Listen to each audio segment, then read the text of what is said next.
Hello બાળકો, આપણે કુલ 4 લેક્ચરની ચર્ચા કરી 8મા પાઠ ગતિની, બરાબર।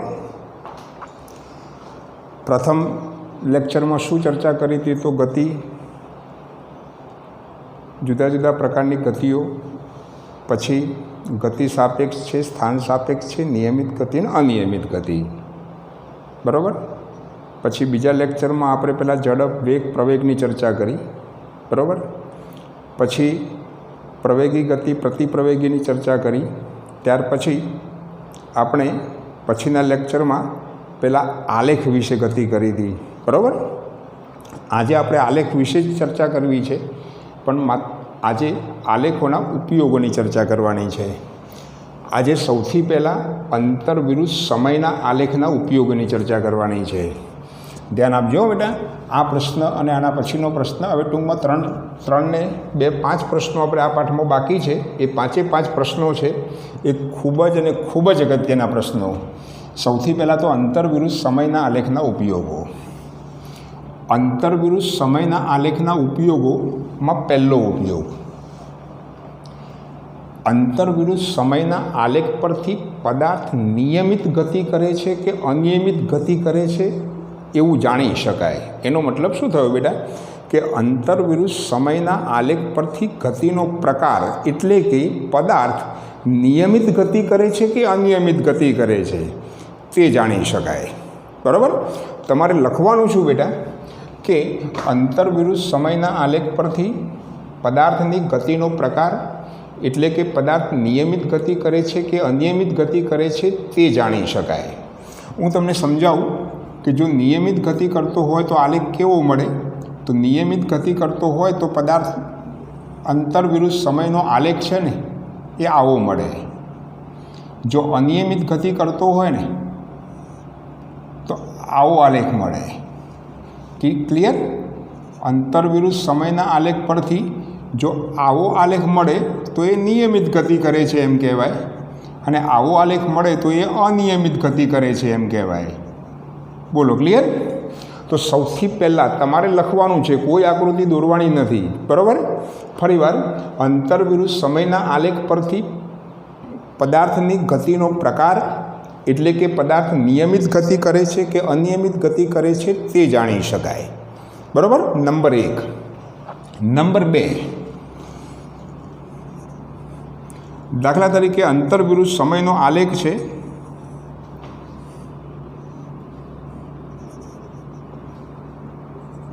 એ આપણને આવો મળે છે।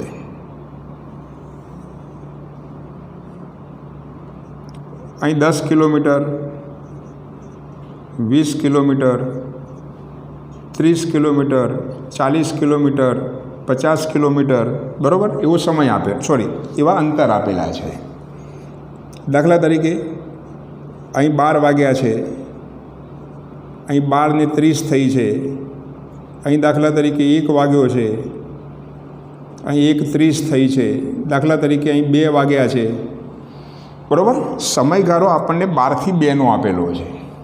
ક્લિયર? હવે જરા બરાબર જોજો, તમારે લખવાનું શું છે એ છેલ્લે ચર્ચા, પેલું સમજી લો કે સમયગાળો તમને 12 થી 2નો આપેલો છે। 12 થી 2માં તમે કોઈ પણ એક સમય પસંદ કરો। દાખલા તરીકે હું 1 વાગ્યાનો સમય પસંદ કરું તો 1 વાગે પદાર્થ છે ને એ 1 વાગ્યાથી હું અહીં એક લંબ દોરું અને અહીંથી અહીં લંબ દોરું। એનો મતલબ શું થયો? કે સમયગાળો તમને 12 થી 2નો આપેલો છે, એમાંથી કોઈ પણ એક સમય મેં પસંદ કર્યો 1 વાગ્યાનો, તો 1 વાગ્યાએ પદાર્થ 30 કિલોમીટર અંતરે છે એવું કહી શકાય। એનો મતલબ શું થયો બેટા?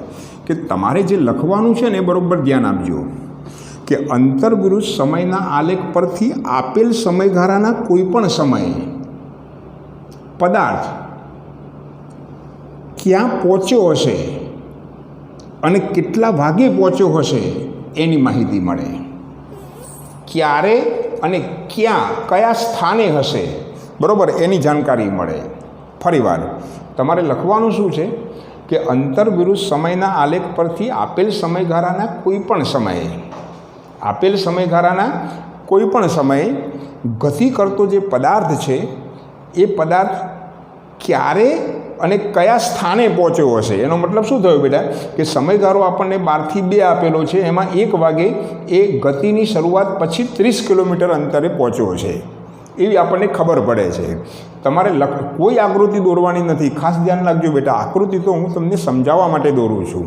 તમારે શું યાદ રાખવાનું છે કે અંતરવિરુદ્ધ સમયના આલેખ પરથી આપેલ સમયગાળાના કોઈ પણ સમયે, આપેલ સમયગાળાના કોઈ પણ સમયે તે પદાર્થ ક્યારે અને કયા સ્થાને પહોંચ્યો હશે એની જાણકારી મળે. બરાબર. ત્રીજો ઉપયોગ, દાખલા તરીકે આપણે આગળ ભણ્યા હતા બેટા કે અંતરવિરુદ્ધ સમયના સુરેખ આલેખનો ઢાળ છે ને, યાદ કરો બેટા. આ રીતે આપણે એ, બી અને ઈ ત્રિકોણ લેતા હતા અને આનો ઢાળ શોધતા હતા. તો ઢાળ શોધતા હતા તો ઉપર શું લખતા હતા? એઈ, નીચે બીઈ. એઈ શું બતાવતું હતું? તો અંતર બતાવતું હતું. અને નીચે શું બતાવતું હતું? સમય. તમારે જોવાનું કે એઈ એ અંતરને સમાંતર છે, બીઈ એ સમયને સમાંતર છે. તો એઈ અંતર આપે ને બીઈ શું આપે? સમય આપે. તો અંતરવિરુદ્ધ સમયના આલેખ પરથી નિયમિત ગતિ કરતા પદાર્થની ઝડપ જાણી શકાય. કેમ? કારણ કે અંતરવિરુદ્ધ સમયના સુરેખ આલેખનો ઢાળ છે ને એ ઝડપનું મૂલ્ય આપતો હતો. યાદ કરો, આ બધી વસ્તુઓ મેં તમને ગયા લેક્ચરમાં યાદ કરાવી હતી કે આ બધી વસ્તુઓ યાદ જ રાખવી પડશે. ફરીવાર, અંતરવિરુદ્ધ સમયના આલેખ પરથી, સુરેખ આલેખના ઢાળ પરથી નિયમિત ગતિ કરતા પદાર્થની ઝડપ શોધી શકાય. ફરીવાર, અંતરવિરુદ્ધ સમયના સુરેખ આલેખના ઢાળ પરથી નિયમિત ગતિ કરતા પદાર્થની ઝડપ શોધી શકાય. બરાબર. ફરી પાછા આપણે 4 ઉપયોગો છે, 4 ઉપયોગોની ફરી એક વખત ચર્ચા કરીશું. ચોથી વાત, એક જ આલેખ પત્ર પર નિયમિત ગતિ કરતા 2 પદાર્થોના આલેખ પરથી, હવે જરા ધ્યાન આપજો બેટા. આ 2 પદાર્થો છે, તમે આ પદાર્થનો ઢાળ શોધો અને આ પદાર્થનો ઢાળ શોધો. બંનેના ઢાળ તો જુદા જુદા જ આવે ને. આના ઢાળનું મૂલ્ય વધારે આવે, આના ઢાળનું મૂલ્ય ઓછું આવે. ઢાળ કોનું મૂલ્ય આપે? તો ઝડપનું મૂલ્ય આપે. એનો મતલબ શું થયો બેટા કે એક જ આલેખ પત્ર પર નિયમિત ગતિ કરતા 2 પદાર્થોના આલેખ પરથી નિયમિત ગતિ કરતા પદાર્થોની ઝડપની સરખામણી કરી શકાય. ઝડપની સરખામણી કરી શકાય. ઝડપની સરખામણી એટલે એક પદાર્થની ઝડપ વધારે છે અને બીજા પદાર્થની ઝડપ ઓછી છે એવી આપણને માહિતી મળી જાય. ફરી એકવાર, ટોટલ 4 ઉપયોગો છે. પહેલો ઉપયોગ કે અંતરવિરુદ્ધ સમયના આલેખ પરથી ગતિનો પ્રકાર એટલે કે પદાર્થ નિયમિત ગતિ કરે છે કે અનિયમિત ગતિ કરે છે એની જાણકારી મળે. નંબર 1. નંબર 2, અંતરવિરુદ્ધ સમયના આલેખ પરથી આપેલ સમયગાળાના કોઈપણ સમયે પદાર્થ કયા સ્થાને પહોંચ્યો હશે તે જાણી શકાય. બરાબર. ફરી એકવાર, અંતરવિરુદ્ધ સમયના આલેખ પરથી આપેલ સમયગાળાના કોઈપણ સમયે પદાર્થ કયા સ્થાને પહોંચ્યો હશે તેની જાણકારી મળે. નંબર 3 કે અંતરવિરુદ્ધ સમયના સુરેખ આલેખના ઢાળ પરથી નિયમિત ગતિ કરતા પદાર્થની ઝડપ શોધી શકાય. એ ત્રીજો ઉપયોગ છે. અને ચોથો ઉપયોગ કે એક જ આલેખ પત્ર પર નિયમિત ગતિ કરતા 2 પદાર્થોના સુરેખ આલેખ પરથી નિયમિત ગતિ કરતા પદાર્થની ઝડપની સરખામણી કરી શકાય. એક જ આલેખ પત્ર પર નિયમિત ગતિ કરતા પદાર્થના 2 આલેખ દોરેલા હોય તો બંને પદાર્થોની ઝડપની સરખામણી કરી શકાય. 4 ઉપયોગો છે. ક્લિયર? હવે તમે આ ઉપયોગો યાદ રાખશો ને એટલે અંતરવિરુદ્ધ સમયના જેમ ઉપયોગો છે એમ વેગ વિરુદ્ધ સમયના આલેખના પણ ઉપયોગો મળે.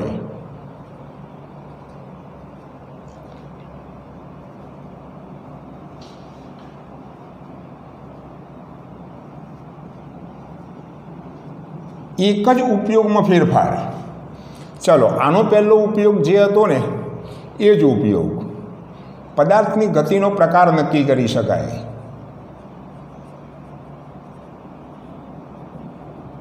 પદાર્થો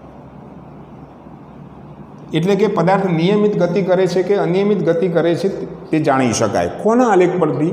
તો અંતર વિરુદ્ધ સમયનો પહેલો ઉપયોગ અને વેગ વિરુદ્ધ સમયના આલેખનો પ્રથમ ઉપયોગ સેમ છે. બરાબર. હવે તમારે યાદ શું કરવાનું છે? તો આગળનું લેક્ચર યાદ કરવાનું છે. ચલો બેટા, વેગ વિરુદ્ધ સમયનો આલેખ છે એ આવો સુરેખ મળે. કેવો મળે? સુરેખ મળે. તો આ વેગ છે, આ શું છે બેટા? તો સમય છે. તો વેગ વિરુદ્ધ સમયના સુરેખ આલેખનો ઢાર. ઢાર એટલે આપણે આવો ત્રિકોણ લેતા હતા, એ ઈ ભાગ્યા બીઈ લેતા હતા, એ ઈ વેગ આપતો હતો, એ ઈ વેગ આપે, બીઈ સમય આપે અને એના પરથી આપણને પ્રવેગ મળતો હતો. એનો મતલબ શું થયો બેટા? કે વેગ વિરુદ્ધ સમયના આલેખ પરથી નિયમિત ગતિ કરતા પદાર્થનો પ્રવેગ જાણી શકાય. કેમ? કારણ કે નિયમિત ગતિ કરતા પદાર્થના આ વેગ વિરુદ્ધ સમયના આલેખનો ઢાર કોનું મૂલ્ય આપે છે? પ્રવેગનું મૂલ્ય આપે છે. આના પરથી જાણી શું શકાય કે પદાર્થ પ્રવેગી ગતિ કરે છે કે પ્રતિપ્રવેગી ગતિ કરે છે તે જાણી શકાય. ફરીવાર, વેગ વિરુદ્ધ સમયના આલેખનો ઢાર પ્રવેગ આપે એટલે કે વેગ વિરુદ્ધ સમયના આલેખ પરથી નિયમિત ગતિ કરતા પદાર્થનો પ્રવેગ જાણી શકાય. એટલે કે પદાર્થ પ્રવેગી ગતિ કરે છે કે પ્રતિપ્રવેગી ગતિ કરે છે તે જાણી શકાય. બોલો, ક્લિયર બેટા? જો તમે ઢાર છે એ ઢારમાં પ્રવેગ જો એ ધન મળે તો પ્રવેગી ગતિ અને પ્રવેગ ઋણ મળે તો પ્રતિપ્રવેગી ગતિ. હું તમને એટલું સમજાવી દઉં બેટા કે જો વેગ વિરુદ્ધ સમયનો આલેખ આવો મળે ને તો એ હંમેશા પ્રવેગી ગતિ કરે છે એમ કહેવાય. પણ જો વેગ વિરુદ્ધ સમયનો આલેખ જો આવો મળે ને આવો, તો એ પદાર્થ પ્રતિપ્રવેગી ગતિ કરે છે એમ કહેવાય. ક્લિયર? વેગ વિરુદ્ધ સમયનો આલેખ તમને આવો પણ મળે અને આવો પણ મળે. ક્લિયર? ફરી એકવાર બીજો ઉપયોગ, વેગ વિરુદ્ધ સમયના સુરેખ આલેખનો ઢાર પ્રવેગનું મૂલ્ય આપે એટલે કે પદાર્થ પ્રવેગી ગતિ કરે છે કે પ્રતિપ્રવેગી ગતિ કરે છે તે જાણી શકાય. બરાબર? આટલું લખશો તો પણ ચાલશે. ત્રીજી વાત, આગળ આપણે આગલા લેક્ચરમાં બધી જ ચર્ચા કરી છે કે વેગ વિરુદ્ધ સમયનો આલેખ તમને આવો મળે તો એ આલેખ નીચે ઘેરાતો પ્રદેશ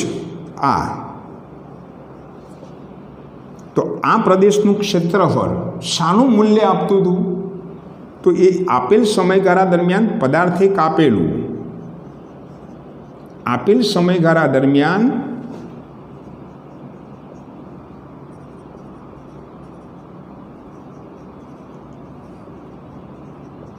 પદાર્થે કાપેલું અંતર જાણી શકાય. એનો ત્રીજો ઉપયોગ છે. ફરીવાર, વેગ વિરુદ્ધ સમયના આલેખ નીચે ઘેરાતા પ્રદેશના ક્ષેત્રફળ પરથી આપેલ સમયગાળા દરમિયાન પદાર્થે કાપેલું અંતર શોધી શકાય. કેમ? કારણ કે ગયા લેક્ચરમાં આપણે ખૂબ વારંવાર ચર્ચા કરીને એવી ચર્ચા કરી હતી કે વેગ વિરુદ્ધ સમયના આલેખ નીચે ઘેરાતો પ્રદેશ છે ને, એ પ્રદેશ કોનું મૂલ્ય આપે? તો એ સમયગાળા દરમિયાન પદાર્થે કાપેલા અંતરનું મૂલ્ય આપે. બરાબર? એટલે ત્રીજો ઉપયોગ શું છે? તો વેગ વિરુદ્ધ સમયના આલેખ નીચે ઘેરાતા પ્રદેશના ક્ષેત્રફળ પરથી આપેલ સમયગાળા દરમિયાન પદાર્થે કાપેલું અંતર શોધી શકાય. અને ચોથો ઉપયોગ, સેમ ઉપયોગ, આનો આ જ કે એક જ આલેખ પત્ર પર બે જુદા જુદા આલેખ પરથી, એક જ આલેખ પત્ર પર દોરેલા બે આલેખો પરથી, બે પદાર્થોની ના આલેખ પરથી તે બંને પદાર્થોની ઝડપની સરખામણી કરી શકાય. એ ઉપયોગ તો અહીં પણ હતો. બરાબર? બંનેના ચાર ચાર ઉપયોગ. એક ઉપયોગ પરીક્ષામાં નક્કી પૂછાતો હોય છે. ખ્યાલ આવે? ફરી એકવાર, બંનેમાં પહેલો અને છેલ્લો ઉપયોગ સમાન, ખાલી વચ્ચેના બે ઉપયોગો તમારે બંનેમાં થોડાક જુદા જુદા યાદ રાખવાના. અંતર વિરુદ્ધ સમયના આલેખ પરથી નિયમિત ગતિ કે અનિયમિત ગતિ જાણી શકાય અને અહીં પણ એવું જ છે કે વેગ વિરુદ્ધ સમયના આલેખ પરથી પદાર્થ નિયમિત ગતિ કરે છે કે અનિયમિત ગતિ એટલે કે ગતિનો પ્રકાર નક્કી કરી શકાય. ક્લિયર? અહીં બીજો ઉપયોગ શું છે તો વેગ વિરુદ્ધ સમયના સુરેખ આલેખના ઢાર પરથી પ્રવેગનું મૂલ્ય જાણી શકાય એટલે કે પદાર્થ પ્રવેગી ગતિ કરે છે કે પ્રતિપ્રવેગી ગતિ કરે છે તે જાણી શકાય. નંબર 3, વેગ વિરુદ્ધ સમયના આલેખ નીચે ઘેરાતા પ્રદેશના ક્ષેત્રફળ પરથી આપેલ સમયગાળા દરમિયાન પદાર્થે કાપેલું અંતર શોધી શકાય. અને નંબર 4, એક જ આલેખપત્ર પર બે જુદા જુદા પદાર્થોના દોરેલા આલેખ પરથી બંને પદાર્થોની ઝડપની સરખામણી કરી શકાય, વેગની સરખામણી કરી શકાય. ઝડપ એવું ના બોલો તો સારું, કેમ? કારણ કે વેગ વિરુદ્ધ સમયના આલેખના ઉપયોગ છે. બંનેના વેગની સરખામણી કરી શકાય. બોલો, ક્લિયર બેટા? તો બંનેના ઉપયોગો ખાસ યાદ રાખવાના છે. હવે શું કરવાનું છે? હવે ખૂબ અગત્યનો પ્રશ્ન. હવે પછીનો જે પ્રશ્ન છે ને એ પ્રશ્નમાં આપણે વેગ વિરુદ્ધ સમયના આલેખનો ઉપયોગ કરવાનો છે. બરાબર? જરા જોઈએ. પ્રશ્ન તમને આવો પૂછે કે ભાઈ વેગ વિરુદ્ધ સમયના આલેખ પરથી અથવા તો નિયમિત પ્રવેગી ગતિ કરતા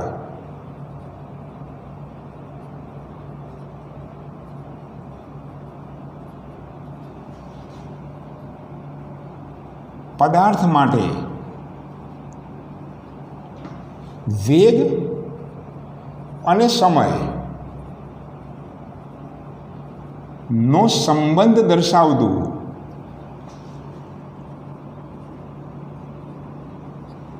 સૂત્ર ધારવો.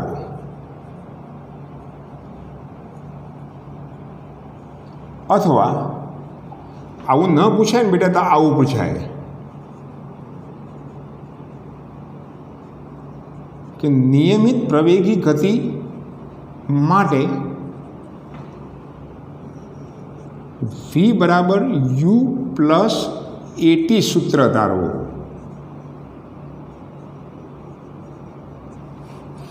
u અને v છે. v એટલે અંતિમ વેગ, u એટલે પ્રારંભિક વેગ, એ પ્રવેગ છે ને t સમય છે.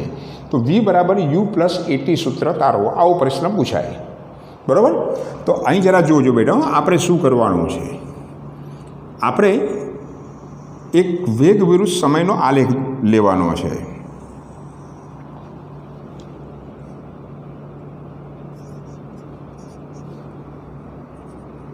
હું આકૃતિ કઈ રીતે દોરું છું બરાબર ધ્યાન આપજો. હવે 3 પ્રશ્નો જે છે ને એ 3 પ્રશ્નો આ જ આલેખ પરથી આવશે. બરાબર? ધારો કે વેગ વિરુદ્ધ સમયનો આલેખ આપણને આવો મળે છે. આ ઓ છે, આ એ છે ને આ બી છે. બીમાંથી સમય અક્ષ પર આપણે એક લંબ દોરીએ છીએ અને BC નામ આપીએ છીએ અને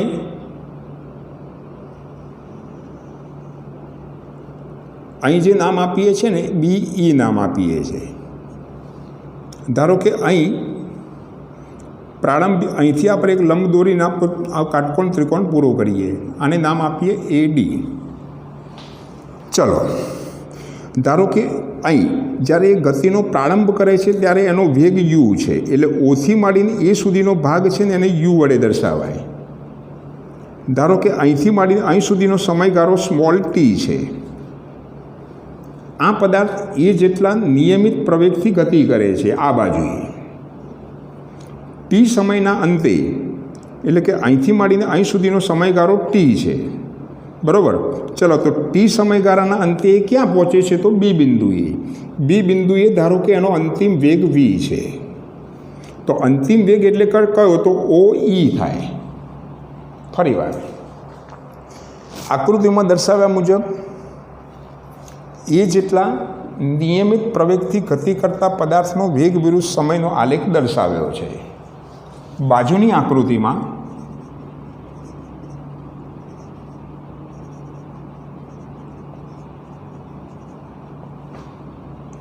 એ જેટલા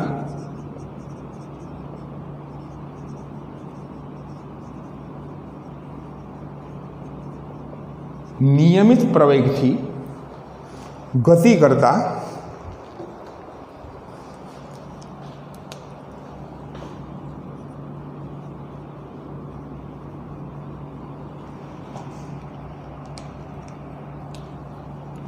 પદાર્થનો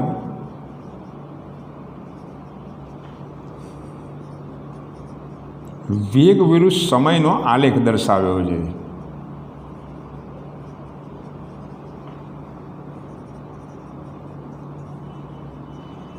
આકૃતિમાં જે દેખાય છે ને એ આપણે લખવાનું છે.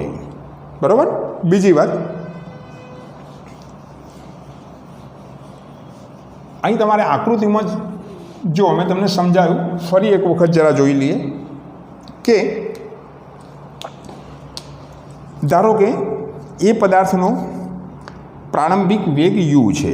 એ બિંદુ આગળ પ્રારંભિક વેગ u છે. આમ તો ઓ એ બરાબર u થાય, પણ આ u જેટલો વેગ એ બિંદુએ છે. કેમ? કારણ કે એ બિંદુએ ગતિનો પ્રારંભ કરે છે. ધારો કે પદાર્થનો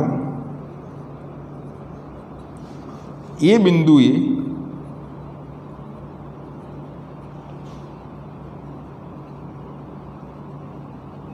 પ્રારંભિક વેગ u છે. પ્રારંભિક વેગ શું છે બેટા? u છે. બરાબર.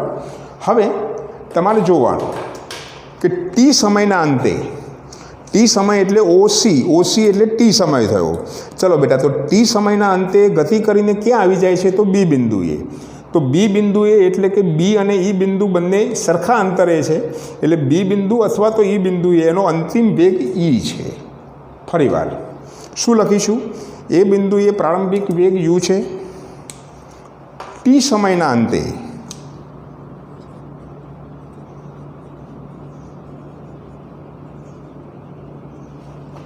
બી બિંદુએ અંતિમ વેગ v થાય છે. બોલો, ક્લિયર? બસ તમારે આ બે વાક્યો લખવાના છે. બાકીની બધી જ ચર્ચા આપણે આકૃતિ પરથી કરવાની છે. બરાબર. ચલો, આકૃતિની ભૂમિતિ પરથી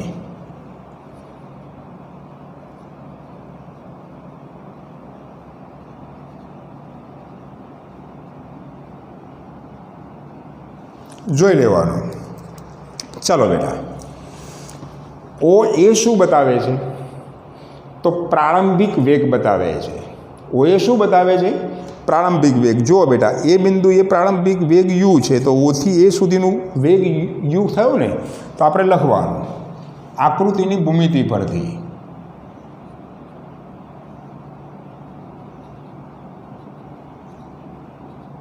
પ્રારંભિક વેગ ઓ એ બરાબર u છે. આ યાદ રાખજો બેટા. હો, પછી અંતિમ વેગ.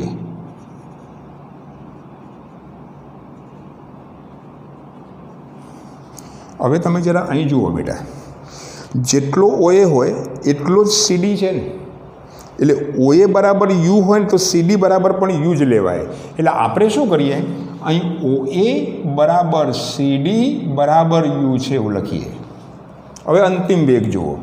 ચાલો, બી બિંદુએ એટલે કે ઈ બિંદુએ અંતિમ વેગ v છે, તો અંતિમ વેગ તમે ઓ ઈ પણ લઈ શકો અને બી સી પણ લઈ શકો. બરાબર. એટલે અંતિમ વેગ તમે ઓ ઈ લો તો પણ ચાલે અને બી સી લો તો પણ ચાલે, પણ ઓ ઈ લેવાનો કોઈ મતલબ નથી. આપણે જરૂર કોની પડવાની છે? તો બી સીની. એટલે અંતિમ વેગ બી સી બરાબર વી લેવાનો. ચાલો, સમયગાળો.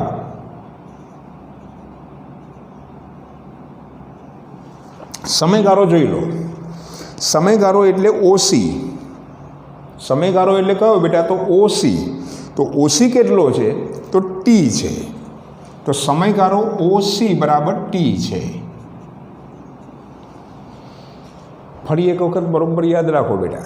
તમારે કોનો? તો નિયમિત ગતિ કરતા પદાર્થ માટે વેગ અને સમયનો સંબંધ દર્શાવતું સૂત્ર એટલે કે v બરાબર u પ્લસ એટી સૂત્ર તારવવાનું છે. સૌથી પહેલાં તો તમારે આ આકૃતિ તમને આવડવી જોઈએ. આકૃતિ સિમ્પલ છે. તમારે શું કરવાનું? તો વેગ વિરુદ્ધ સમયનો આલેખ દોરવાનો. અહીં ઉપરથી ચાલુ કરવાનો આલેખ બી સુધી લંબાવવાનો. અહીં ઓથી અહીં નામ આપવાનું ઓ એ બી સી, અને અહીં ડી નામ આપવાનું અને અહીં ઈ નામ આપવાનું. ક્લિયર? આવી આકૃતિ દોરવાની છે અને એડી પણ લંબાઈ દેવાનું. તો આ કોનો આલેખ છે? તો નિયમિત પ્રવેગથી ગતિ કરતા પદાર્થનો વેગ વિરુદ્ધ સમયનો આલેખ બતાવ્યો છે. બરાબર. નિયમિત પ્રવેગ, આપણે નિયમિત પ્રવેગ એ લખી નાખીએ. એથી નિયમિત પ્રવેગને આપણે એ વડે દર્શાવીએ. એથી ગતિ કરતા પદાર્થનો વેગ વિરુદ્ધ સમયનો આલેખ દર્શાવ્યો છે. હવે જુઓ આકૃતિમાં, ધારો કે પદાર્થનો એ બિંદુએ પ્રારંભિક વેગ u છે અને ટી સમયના અંતે, આટલા સમયના અંતે બી બિંદુએ તેનો અંતિમ વેગ v થાય છે. બસ તમારે લખવાનું આટલું જ છે. પછી બધી જ વસ્તુ કોના પરથી? તો આકૃતિની ભૂમિતિ પરથી. તમે આકૃતિ જુઓ બેટા, તો આકૃતિની ભૂમિતિ પરથી પ્રારંભિક વેગ લેવો હોય તો ઓ એ થાય. જેટલો ઓ એ ભાગ છે એટલો જ સીડી છે. એટલે ઓ એ બરાબર સીડી બરાબર આપણે યુ લખ્યું. ચાલો, અંતિમ વેગ શું થાય? તો ઓથી ઈ સુધીનો ભાગ છે એને અંતિમ વેગ કહેવાય. ઓથી ઈ લખો કે બીથી સી લખો, એ બંને અંતિમ વેગ જ છે. એટલે અંતિમ વેગ કયો થાય? તો બીસી બરાબર વી થાય. સમયગાળો કેટલો? તો આટલો. ઓસી જેટલો. તો ઓસી બરાબર શું છે? તો ટી છે. ક્લિયર? હવે આપણે શું કરવાનું છે? પેલું પ્રવેગનું સૂત્ર યાદ રાખવાનું છે. પ્રવેગ બરાબર આપણે લખતા હતા વેગનો ફેરફાર ભાગ્યા સમય. મેં તમને શરૂઆતથી બેટા યાદ દેવડાવું છું. આ પાઠ છે ને કન્ટિન્યુટીમાં છે. તમને એક લેક્ચર જો તમે ચૂકી ગયા ને તો બીજા લેક્ચરમાં એની અસર થાય આપણને. બરાબર? એટલે જો તમે આગળના લેક્ચરો કમ્પ્લીટ કર્યા હશે ને તો જ એના પછીનું લેક્ચર તમને ખબર પડશે. બરાબર? પહેલાં લેક્ચરથી આપણે એ કહેતા આવ્યા છીએ. ચલો, પ્રવેગ બરાબર વેગનો ફેરફાર ભાગ્યા સમય. મેં તમને કહ્યું હતું વેગનો ફેરફાર શોધવો હોય તો આપણે શું કરવું પડે? તો અંતિમ વેગ માઇનસ પ્રારંભિક વેગ કરવો પડે. તો અહીં આપણે શું લખીશું? અંતિમ વેગ માઇનસ પ્રારંભિક વેગ અને નીચે સમય. હવે તમારા અંતિમ વેગ અને પ્રારંભિક વેગ તો અહીં લખેલા છે. ચલો, અંતિમ વેગ એટલે શું? બીસી. પ્રારંભિક વેગ એટલે આ ઓએ લખો કે સીડી લખો, આપણે સીડી લખીએ. સમયગાળો શું છે? તો ઓસી છે. હવે બધાની કિંમત મૂકો. ચલો, બીસી બરાબર શું છે? વી છે. સી ડી બરાબર યુ છે. ઓ સી બરાબર શું છે? તો ટી છે. કોના બરાબર લેવાય? તો આ પ્રવેગ છે. પ્રવેગને આપણે એ વડે દર્શાવીએ છીએ. બોલો, આટલે સુધી ખબર પડી બેટા? પ્રવેગ બરાબર વેગનો ફેરફાર ભાગ્યા સમય. પ્રવેગને આપણે સ્મોલ વડે દર્શાવીએ છીએ. મેં તમને આગળ પણ વાત કરી છે કે તમારે જ્યારે ફેરફાર શોધવો હોય ને ત્યારે અંતિમમાંથી પ્રારંભિક બાદ કરવું. એટલે કે અંતિમ વેગ માઇનસ પ્રારંભિક વેગ ભાગ્યા સમય. તો અંતિમ વેગ એટલે અહીં જોવાનું, અંતિમ વેગ એટલે બીસી, તો મેં બીસી લખ્યું. માઇનસ પ્રારંભિક વેગ તો મેં સીડી લખ્યું. તમે ઓએ લખો તો પણ ચાલે, પણ સીડી આ એક જ લાઇનમાં આવે ને એટલે બેટા જુઓ, આ બી સી છે ને એમાંથી તમે સી ડી બાદ કરશો ને તો વેગનો ફેરફાર મળે. વેગનો ફેરફાર આટલો હોય. આ અંતિમ વેગમાંથી પ્રારંભિક વેગ બાદ કરો. બરાબર? એટલે શું થાય? બીસી માઇનસ સીડી થાય. અને નીચે સમય, તો સમય શું છે? તો સમયગાળો ઓસી છે, તો ઓસી લખ્યું. બીસીની કિંમત મૂકી, સીડીની કિંમત મૂકી, આના પરથી ઓસીની કિંમત મૂકી. હવે આપણે ટી આ બાજુ લાવો તો શું થાય? એ ટી બરાબર વી માઇનસ યુ થાય. હવે જરા જોજો બેટા, થોડુંક સરળ રૂપ. આ વી માઇનસ યુ આ બાજુ લખીએ ને એટી પેલી બાજુ લખીએ તો વી માઇનસ યુ બરાબર શું થાય? તો એટી થાય. માટે વી બરાબર શું થાય? તો યુ પ્લસ એટી થાય. જે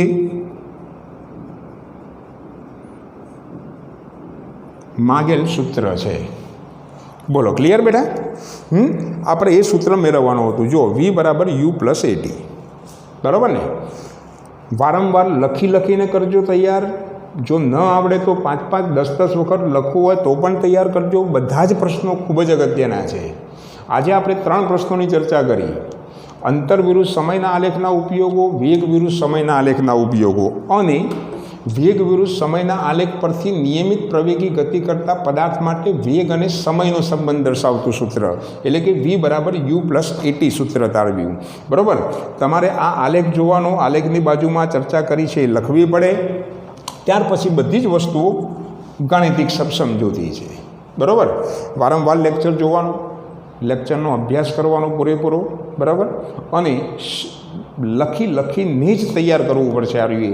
એટલે આ વસ્તુ ધ્યાન રાખજો. આ જ આલેખ પત્ર પરથી આપણે બીજા 2 આવા સૂત્રો મેળવવાના છે. કોના? તો નિયમિત પ્રવેગી ગતિ કરતા પદાર્થના. એ આના પછીના લેક્ચરમાં કરીશું. બરાબર. હવે આના પછીના લેક્ચરમાં પાઠ પૂરો થઈ જશે બેટા. ઓકે. તો આ બરાબર તૈયારી કરજો. Bye bye. ઓકે. આવજો.